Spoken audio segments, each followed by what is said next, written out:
Bien dans son job pour parler de sport et de management. Oui, le sport est un élément éducatif qui peut transformer et faire devenir entrepreneur. C'est un petit peu l'histoire de David Hinkel. Bonjour David. Bonjour. Très heureux de vous accueillir. Alors, ancien sportif de haut niveau, ancien champion de judo, en moins de 81 kilos. Ouais, c'était il y a longtemps, ouais. Écoutez, je trouve que vous êtes encore extrêmement svelte. Merci. Champion du monde, médaille de bronze par équipe aux mondiaux de 98. Vous avez été champion de France. Exact. Et vous avez créé une société, on va en parler dans quelques instants, BAM Society. Et vous êtes par ailleurs vice-président de la Fédération française de judo, qui est une belle fédération parce qu'elle nous ramène toujours plein de médailles. Une très belle fédération, 10 médailles au dernier Jeux de Paris. On a de très beaux athlètes dans cette fédé, puis de très très belles images. On pense évidemment à Teddy Riner, et pas seulement. Juste cette photo, tiens, avant de démarrer cette émission, quand vous voyez David Hinkel, là c'est quoi? C'est championnat de France? Ouais, c'est la finale du championnat de France, ouais. Ouais. Là, vous levez les bras au ciel parce que vous venez de gagner. Ouais, je venais de mettre un hippon, c'était très sympa. Ça faisait quelques années que je tournais autour de ce titre. Et en finale, je mets un balayage dans le temps, magnifique. Donc j'étais très heureux. Et je me retourne vers ma mère, voilà, qui m'a accompagné toute ma carrière.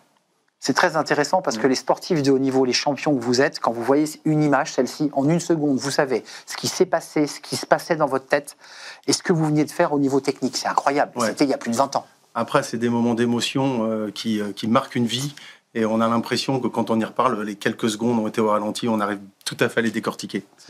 C'est juste ce que vous dites. Le judo, c'est un sport très particulier dans sa structure même d'apprentissage. On apprend à tomber, on apprend à respecter. C'est ça. Qu'est-ce que vous a appris le judo? Le judo, je vais dire, m'a tout appris. Enfin, je suis un enfant du judo, j'ai commencé le judo à 6 ans, j'ai lâché le judo, j'avais 30 ans, et après je suis devenu entrepreneur. Vous parlez enfin, c'est un sport qui est singulier. D'abord, c'est un sport individuel, mais à pratique collective. On peut jamais pratiquer le judo tout seul. Donc parfois, ouais. je mets une photo, ouais, vous mettez un judoka, enfin quelqu'un en kimono, vous demandez ce que c'est, on dit un judoka, bah non, pour être judoka, il faut être deux. Et pour travailler avec quelqu'un, il faut que les deux sortent plus riches. Et donc on est tout le temps dans l'échange, et tout le temps dans l'adaptation, ce qui fait que quand on rentre sur le marché du travail, on a l'habitude de ne pas écraser les autres, mais à collaborer avec eux, pour leur donner un peu, pour qu'ils nous donnent, et on est toujours dans l'échange. Et c'est quelque chose qui m'a beaucoup apporté et qui m'a propulsé. Ça, c'est intéressant ce que vous dites, c'est un angle très fin, parce que pour en fait apprendre et grandir dans ce sport, il faut que l'autre aussi, il accepte aussi d'ouvrir sa porte. Exactement, on appelle ça l'entraide et la prospérité mutuelle. Vous êtes un sport collectif, vous arrivez avec des objectifs, en plus champion, complètement égoïstes, vous venez vous entraîner pour vous, pour avoir gagner, médailles, pour moi, enfin voilà. Mais pour pouvoir progresser, il faut que j'ai un partenaire. Et la particularité de ce partenaire, c'est qu'il n'a pas la même taille, pas la même puissance, pas la même forme de corps, pas le même grade. Enfin, morphologiquement, il n'est pas du tout pareil que vous. Et donc, vous devez vous adapter. Si vous êtes plus fort, il faut qu'il puisse s'exprimer, sinon il n'y a pas d'échange. Et inversement, s'il est plus fort et qu'il ne s'adapte pas, vous progressez pas. Et donc on est toujours dans je donne, je reçois, je donne, je reçois, je donne, je reçois. BAM Society, c'est une entreprise dont le fil rouge est la promotion immobilière, c'est le fait de construire. C'est le point de départ. Ouais. C'est ça, quand vous décidez de passer et quand on quitte sa carrière de sportif de niveau, il y a un petit pincement, on range le kimono.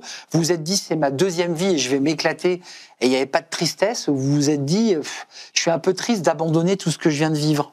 Pas du tout. Et d'ailleurs, je pense que ça a été une des clés de ma reconversion. Je voulais faire les Jeux.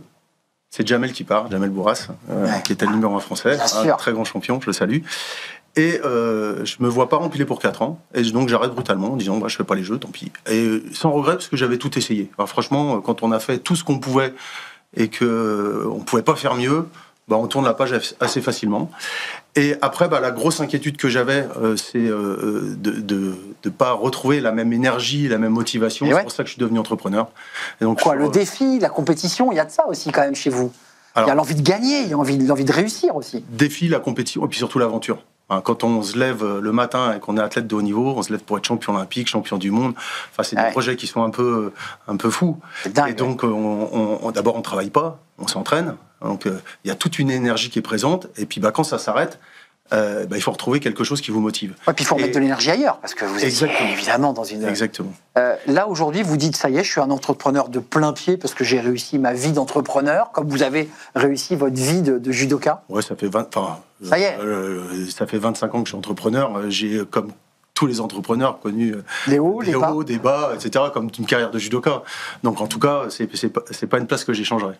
On dit souvent avant de nous quitter que le judo, c'est aussi utiliser la force de l'autre, l'énergie de l'autre, et on le voit parfois sur des déplacements, sur un mouvement de pied, hop, l'adversaire tombe. Exactement. Ça, vous le faites, ça aussi, dans le... Complètement. Mais attends, je vais aller même un peu plus loin, mais complètement.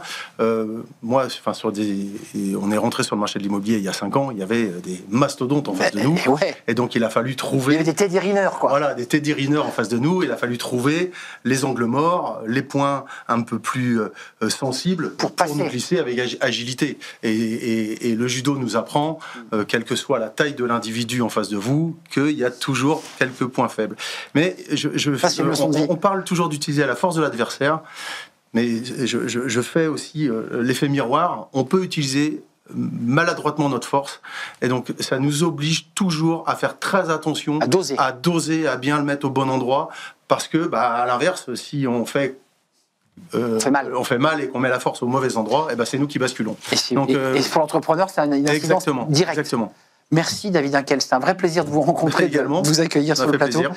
Ancien judoka de haut niveau, on a vu cette photo de 96, vous étiez un très beau champion de France à l'époque et médaille de bronze aux mondiaux de 98. Et puis aujourd'hui, dirigeant de BAM Society, vous avez compris qu'il a posé le kimono, mais il utilise encore quelques petites techniques.